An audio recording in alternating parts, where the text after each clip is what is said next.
को जय यीशु की Sunday password to the word इस शीर्षक के अंतर्गत प्रति इतवार की पूजन पद्धति में भाग लेते हुए प्रभु का जीवंत वचनों को सुनने के लिए, समझने के लिए, उन वचनों के अनुसार जीवन बिताते हुए प्रभु के और नजदीक आने के लिए, सुंदर आध्यात्मिक जीवन बिताते हुए प्रभु की गवाही बनने के लिए, प्रभु की साक्षी बनने के लिए मैं आप सभी लोगों का हार्दिक स्वागत करता हूं। आज के दिन में हम लोग सामान्य काल के 26वें इतवार की पूजन पद्धति पर मनन चिंतन करते हुए प्रभु का वचन सुनने वाले हैं और प्रभु के और नजदीक जाने का प्रयास करने वाले हैं। और आज के दिन में कलीसिया संत मिखाएल, रफाएल और गैब्रियल इन महान दूतों का पर्व मनाती है। संत मिखाएल हमें हर प्रकार की बुराई से, बुरी शक्ति के आक्रमण से, शैतानी हमलों से हमें बचाता है और महादूत रफाएल हमें हर प्रकार की बीमारी से, बीमारी के बंधनों से हमें दूर रखता है। और संत गैब्रियल महादूत हम सबों को ईश्वर का संदेश सुनाते हुए उस संदेश के अनुरूप जीने के लिए हम सबों को प्रेरित करता है, मदद करता है, सहायता करता है। कुल मिला के ईश्वर के सभी दूत हम सबों की रक्षा करते हैं, हमारा मार्गदर्शन करते हैं, प्रभु के साथ जुड़े रहने के लिए, प्रभु का जीवन जीने के लिए हमारी सहायता करते हैं, हमारी मदद करते हैं। आज के दिन के पूजन पद्धति पर विचार करते हुए 7 अलग अलग बिंदुओं के माध्यम से प्रभु का वचन सुनने की चेष्टा करें, प्रयास करें। प्रभु अपने वचनों के द्वारा हम सबों से बातें करता है, हमें प्रभु के नजदीक हमें बुलाता है। और आज के 7 बिंदुओं में से पहला बिंदु है, हर अच्छे कार्य के लिए अच्छा पुरस्कार घोषित किया है। यानी कि बाइबल हमें स्पष्ट बताता है हर एक इंसान को उनके हर बात का लेखा जोखा प्रभु को देना होगा और हर कार्य के लिए पुरस्कार होगा। अच्छा कार्य होगा उसके लिए अच्छा पुरस्कार होगा, अगर बुरा कार्य होगा बुरा पुरस्कार। यानी कि प्रभु का कहने का तात्पर्य यह है, हर एक हमारी बातों पर ईश्वर की निगरानी बनी हुई है और हर एक हमारी कार्यों पर उसका एक पुरस्कार जुड़ा हुआ है। इसलिए आज का पहला बिंदु में हम लोग मनन चिंतन करेंगे, अच्छे कार्य के लिए अच्छा पुरस्कार। यहाँ पर प्रभु बताता है, यदि कोई किसी को 1 गिलास ठंडा पानी इसलिए पिलाएगा कि वह प्रभु का शिष्य है या प्रभु का चुना हुआ दास या दासी है, उसके लिए अगर प्रभु के नाम से अच्छा कार्य करते हुए 1 गिलास ठंडा पानी भर भी पिलाए, यानी कि बड़ा मामूली कार्य है ठंडा पानी पिलाना, यानी कि इतना मामूली कार्य भी अच्छा कार्य आपने किसी के लिए, प्रभु यीशु के नाम से किसी के लिए अच्छा कार्य किया, यानी कि वो कार्य भी प्रभु यीशु मसीह नोट करता, ईश्वर उसको निगरानी में रखता और उस कार्य के लिए पुरस्कार अवश्य मिलेगा। इस बात की घोषणा प्रभु अपने वचनों के द्वारा हम सबों के सम्मुख रखता है। प्रभु की घोषणा है, यानी कि हमारे हर कार्य के लिए, अच्छे कार्य के लिए अच्छा पुरस्कार निश्चित रूप से हमें मिलेगा। इसलिए अच्छा कार्य करने में कभी पीछे ना हटें, कभी हिचकिचाए ना, कभी संकोच ना करें। हर अच्छा कार्य हर वक्त, हर समय, हर दिन हम कर सकते हैं। इसलिए अच्छे कार्य करते हुए प्रभु की गवाही बनने के लिए हमेशा हम तैयार रहें, तत्पर रहें। आज का दूसरा बिंदु पर मनन चिंतन करने के लिए प्रभु हमें बुलाता है, हर बुरे कार्य के लिए बुरा पुरस्कार हमें मिल सकता है। यानी कि यहाँ पर प्रभु ने कहा, विश्वास करने वाले नन्हों में से किसी एक को भी पाप का कारण अगर कोई बनता है, यानी कि विश्वास करने वाले किसी छोटे बच्चे के लिए भी, एक के लिए भी अगर कोई पाप का कारण बनता है या बुरा उदाहरण देता है, बुरी बातें सिखाता है या बुरे रास्ते पर ले चलता है या बुराई में जाने के लिए मजबूर करता है या सिखाता है या साथ देता है, तो उस व्यक्ति के उस कार्य के लिए उसको सजा मिलेगा, दंड मिलेगा। क्योंकि प्रभु नहीं चाहता कि कोई भी व्यक्ति किसी को बुरा उदाहरण दे, बुरा रास्ता दिखाए, बुराई की ओर ले चले। प्रभु यही चाहता है कि हर बुरे व्यक्ति को सही रास्ता मिले, सही रास्ते पर वो लौट के आए, पश्चाताप करें और अनंत जीवन प्राप्त करें, बच जाएं। ये प्रभु की योजना है। यानी कि जो व्यक्ति प्रभु की योजना के खिलाफ कार्य करता है उस व्यक्ति को उसकी सजा अवश्य मिलेगी, दंड अवश्य मिलेगा। इस वचन के साथ प्रभु हम सबों को सचेत करता है, सावधान करता है कि हम किसी भी प्रकार से किसी के लिए गलत उदाहरण ना बने, गलत साक्षी ना बने, गलत कार्य के लिए एक प्रेरणा ना बने, बल्कि अच्छे कार्य के लिए हम एक प्रेरणा बने। प्रभु यही हम सबों से बताना चाहता है। तीसरा बिंदु है आज के दिन मनन चिंतन करने के लिए, तुम्हारा शरीर का अभिन्न अंग हाथ पाप के लिए कारण बन जाए। प्रभु कहता है अगर हाथ पाप के लिए कारण बन जाए तो उसको काट के फेंक दो। प्रभु का तात्पर्य यह है, हाथ हमें इसलिए दिए गए हैं कि हम दूसरों की मदद करें, ईश्वर के सामने अपने हाथों को जोड़ें, प्रार्थना करें।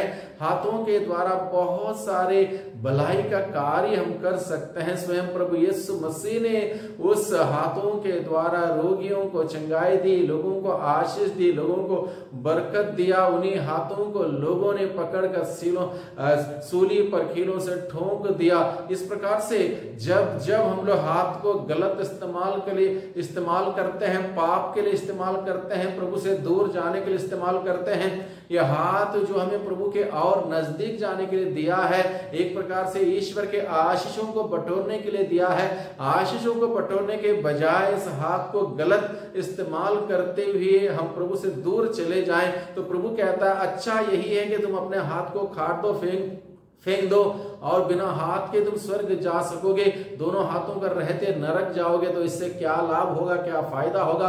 प्रभु हम सबों को ये बताता, हाथ को काटने के लिए नहीं, हाथ के द्वारा होने वाली बुराई को काट के हमारे जीवन से दूर करने के लिए प्रभु हमें बुलाता है। आगे चौथा बिंदु पर प्रभु हमसे कहता है तुम्हारा पैर पाप का कारण बन जाए, पैर पाप का कारण बन जाए। पैर और एक हमारा शरीर का अभिन्न अंग है, हर प्रकार की भलाई के लिए, अच्छे कार्य के लिए वो दिया गया है। प्रभु यीशु ने अपने पैरों के सहारे खोए हुओं की खोज करते हुए गांव गांव गली गली घूमते रहे, लोगों को ढूंढा, सही रास्ते पर लाया।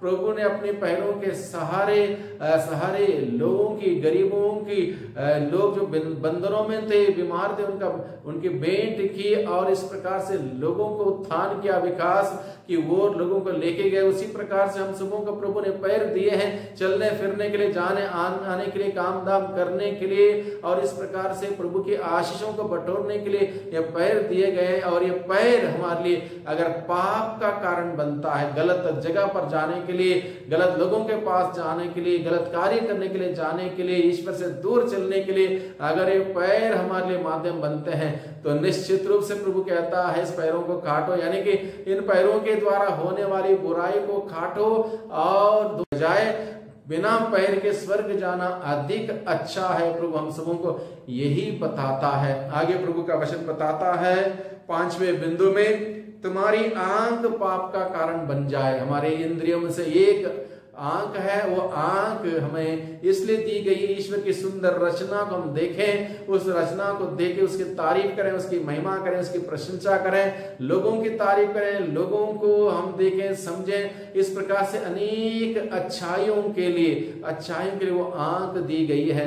प्रभु कहता है यदि कोई व्यक्ति अपनी आंख के द्वारा किसी पर बुरी नजर डालता है, बुरी दृष्टि से देखता है, वासना से देखता है, वो व्यक्ति दूसरे के साथ अपने दिल में व्यभिचार करता है। इस प्रकार से अगर आंख हमारे शरीर का दीपक है, वो दीपक हमें दिया देने के बजाय, हमारा जीवन ज्योति की ओर ले चलने के बजाय, हमारे आंख जो शरीर का दीपक है हमें अंधकार की ओर ले चलेगा, अगर पाप की ओर ले चलेगा, पाप करने के लिए हमें मजबूर करेगा, तो अच्छा यही है। प्रभु कहता है उस आंख को निकालो और उसके बगैर तुम स्वर्ग जा सकते हो। आंख के बगैर, आंख को रहते नरक जाओगे तो उससे क्या फायदा। इसलिए प्रभु चाहता है कि हम अपनी इंद्रियों पर नजर रखें, इंद्रियों पर ध्यान रखें। कोई भी इंद्रिय जो हमें प्रभु के नजदीक आने की प्रेरणा देने के बजाय प्रभु से दूर ले चलती हो, तो उस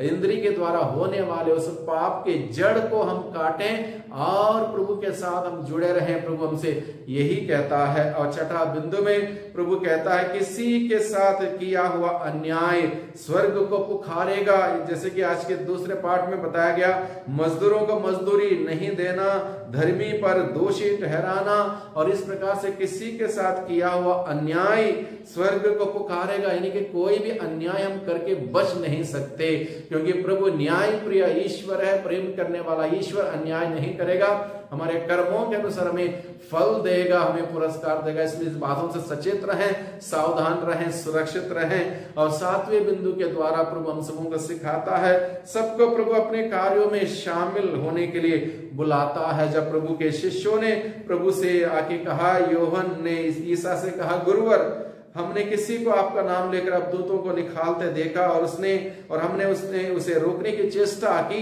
क्योंकि वह हमारे साथ नहीं चलता। परंतु ईसा ने उत्तर दिया, उसे मत रोको, क्योंकि कोई ऐसा नहीं है जो मेरा नाम लेकर चमत्कार दिखाए और बाद में मेरी निंदा करे। इसलिए जो हमारे विरुद्ध नहीं है वो हमारे साथ है। यानी कि प्रभु हर एक व्यक्ति को अपने साथ आने देता है, अपने पास आने देता है, अपने कार्यों में शामिल करता है और उसको आगे बढ़ाने के लिए पूरा आजादी देता, फ्रीडम देता, ताकि हर कोई व्यक्ति प्रभु के उस महान कार्यों में शामिल हो जाए, अच्छा नेक कार्य करते प्रभु की गवाही बने, प्रभु की साक्षी बने। इस प्रकार से एक सुंदर जीवन बिताने के लिए भाइयों बहनों, आज का सुसमाचार, आज की पूजन पद्धति हम सबों को बुलाती है उन महान स्वर्ग दूतों से हम प्रार्थना करें, मिखाइल, राफाएल और गैब्रियल से हम प्रार्थना करें कि हम सभी हर प्रकार के बुराई से बचें, बुरी आदतों से, बातों से, कार्यों से, बुरी शक्तियों से बचें, ईश्वर का वचन सुने, उसके अनुसार जीवन बिताते हुए प्रभु की महिमा देखें, प्रभु की महिमा करने वाले हम सभी बने। वही प्रभु हम सबों को बहुतायत की आशीष प्रदान करें,